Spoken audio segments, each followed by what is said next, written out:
Pada bulan Februari dan Mac 2020, negara kita telah dikejutkan dengan langkah Sheraton ketika seluruh negara sedang berperang untuk menangani masalah COVID-20. Ahli politik pula mempunyai rencana yang lain. Namun persoalannya, siapakah mastermind di belakang langkah Sheraton tersebut? Sekarang, ada beberapa mastermind telah diidentify.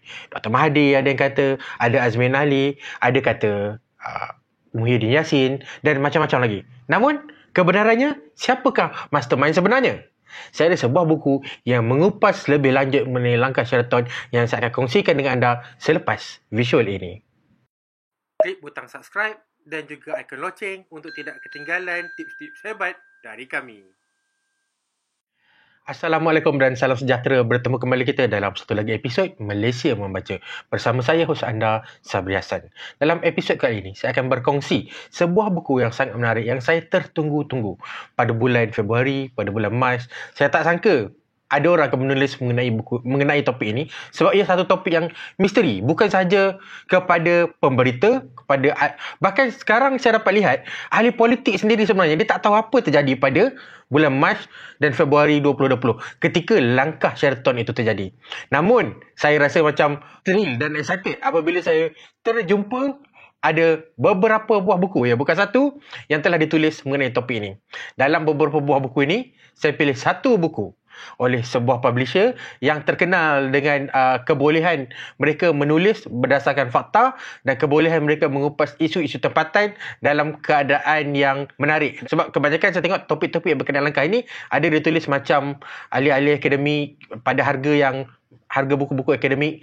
Jadi bila ada sebuah publishing house yang nampak macam okey, ada reputasi menerbitkan buku berkenaan topik ini, terus saya sambar. Saya buat pre-order buku ni dan saya menjadi antara pembaca yang awal lah membacanya. Okey. Dan ini adalah review saya untuk buku Langkah Sheraton terbitan Patriots Publishing. Okey, buku ni berharga RM38 di belakang.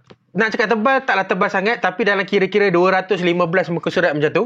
Yang menariknya mengenai buku ni, dia bukan tulis mengenai macam kebanyakan buku politik yang ditulis oleh penulis-penulis politik tanah air. Itu menarik juga. Ada banyak spekulasi, memberi kita banyak insight. Buku ni melakukannya dengan lebih bergaya. Dia memberi insight, fakta dan berdasarkan dia verify semua dia punya sumber-sumber tu daripada dia buat footnote. Basically buku yang ada footnote kebanyakannya macam buku akademik, tapi bila saya tengok buku ni ada footnote memang hebat lah. Dia bukanlah macam buku politik yang kita biasa kalau anda biasa baca buku politik yang mempunyai teori-teori konspirasi yang melampau. Buku ni ada reason, dia straight to the point dan dia mempunyai fakta untuk menyokong apa yang cuba diperkatakan oleh buku ini. Okey, buku ini adalah tulisan Tuan Ahmad Faizal. Kalau anda tahu, Patriot Publishing memang banyak menerbitkan buku-buku berkenaan, kalau saya panggil Malaysiana lah. Maksudnya topik-topik tempatan, topik-topik alam Melayu dan Malaysia, tentang geopolitik. Jadi mereka memang ada specialty dalam bidang ni. Bila saya nampak je Patriot Publishing menerbitkan buku berkenaan langkah Sheraton ni, saya terus belilah. Pada pendapat saya, setelah saya observe, tengok apa yang terjadi sebenarnya, kita rasa ahli politik tahu apa yang terjadi pada Februari dan Mac 2020. Okey, dan banyak nama telah dikatakan sebagai mastermind di sebalik kejadian tersebut. Pendapat saya daripada observation sebelum saya membaca buku ni, saya rasa kebanyakan ahli politik sebenarnya dia tak tahu apa yang terjadi pada Februari dan Mac 2020. Berdasarkan kalau tengok apa yang Pakatan Harapan, Anwar Ibrahim, Lee Kuan Eng, Mat Sabu pada ketika itu pergi ke rumah Dr. Mahathir, apa yang terjadi, kemudian leak recording mesyuarat Majlis Presiden Pakatan Harapan yang kita dah dengar. Jadi bila saya tengok keadaan-keadaan ni, actually saya rasa kalau orang yang tahu mengenai apa yang terjadi pada bulan Februari dan Mac 2020, hanya ada beberapa orang saja. Okey, tak semestinya dia orang ada mastermind, tapi kalau katakan kalau Khalid Samad, Mat Sabu, Anwar Ibrahim, saya rasa mereka tak tahu apa terjadi Lee Kuan Eng. Saya rasa mereka tak tahu. Mereka cuma play by ear. Orang yang kalau ada orang yang betul-betul tahu adalah Tan Sri Muhyiddin Yassin, Dr. Mahathir, Hamzah Zainuddin, Azmin Ali. Saya rasa hanya 4 orang ni je yang boleh dikata kalaulah mereka tahu. Tetapi apa yang saya lihat, apa yang itu cuma kalau je. On the other aspect, kadang-kadang saya rasa mungkin juga Tan Sri Muhyiddin Yassin pun sebenarnya tak expect dia akan jadi Perdana Menteri. Kemungkinan besar dia pun bukan mastermind untuk langkah Sheraton ni. Jadi siapa mastermindnya? Adakah Azmin Ali? Jadi itu persoalan yang saya nak cari jawapan dia. Sebab itulah saya dapatkan buku ni. Macam saya cakap tadi, buku ni dia bukanlah macam buku politik biasa yang kita boleh dengar, kemudian kita follow konspirasi, teori-teori konspirasi dia, kemudian kita akan dapat jawapan peleraian dekat ujung. Tak. Buku ni ditulis, dia macam satu tulisan briefing tau. Macam briefing notes, nota-nota briefing berkenaan dengan langkah Sheraton.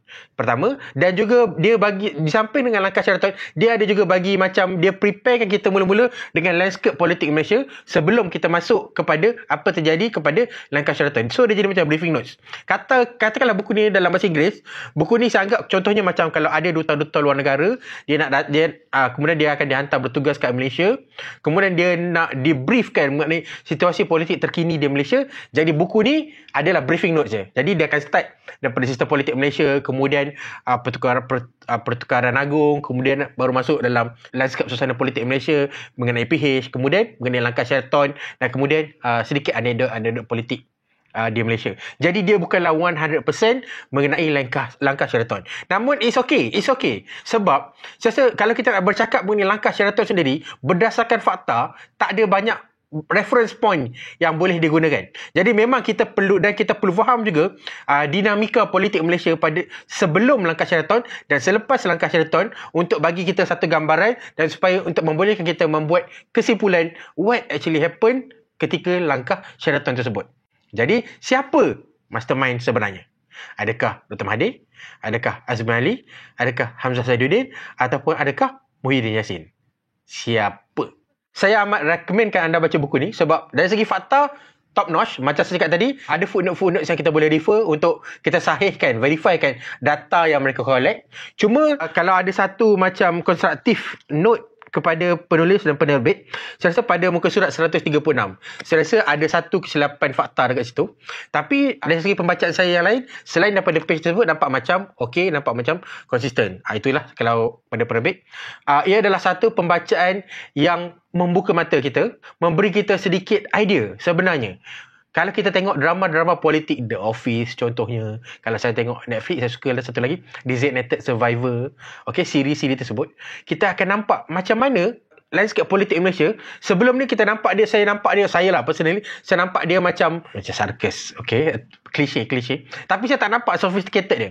Tapi buku ni memberi saya sudut pandang yang sebenarnya politik Malaysia agak sophisticated. Dia ada nampak macam aktor ahli-ahli politik tu, macam mana mereka bertindak, macam mana mereka berstrategi, macam mana mereka nak buat perubahan, reform, apa strategi-strategi yang mereka pakai. Jadi saya nampak macam mana politik being played out lah. Itu saja. Saya tak nak ambil masa lebih panjang untuk video ni sebab saya rasa anda kena baca sendiri. Dia bukanlah satu macam novel ataupun macam buku-buku politik biasa. Sekarang ini adalah macam briefing notes. Ada nota-nota, dengan setiap nota dia jadi macam bab menarik dengan tajuk-tajuk yang menarik yang memberi kita mula-mula dia readykan kita dengan background kejadian tersebut dan bagi kita background lanskap politik Malaysia, kemudian mengenai kejadian langkah Sheraton itu sendiri, kemudian dia bagi anekdot yang lain. Jadi saya cakap ia adalah koleksi briefing notes yang sesuai untuk bacaan, bukanlah bacaan ringan, bacaan sederhana ringan. Maksudnya kita tak adalah sampai berkerut nak faham ataupun susah nak faham. Dia je macam kita boleh baca dia dalam beberapa sesi. Baca sikit, dalam flight baca sikit, dalam kenderaan kita boleh baca sikit. Saya sangat-sangat rekomenkan kepada ahli politik, kepada wartawan. Tetapi misteri yang kita nak selesaikan tu tidak adalah dalam buku ni. This is a good book. Buku ni pun sendiri tak dapat merungkaikan siapakah mastermind di balik langkah Sheraton. Dalam hati saya tertanya-tanya, sebenarnya adakah ada mastermind dekat dalam langkah Sheraton?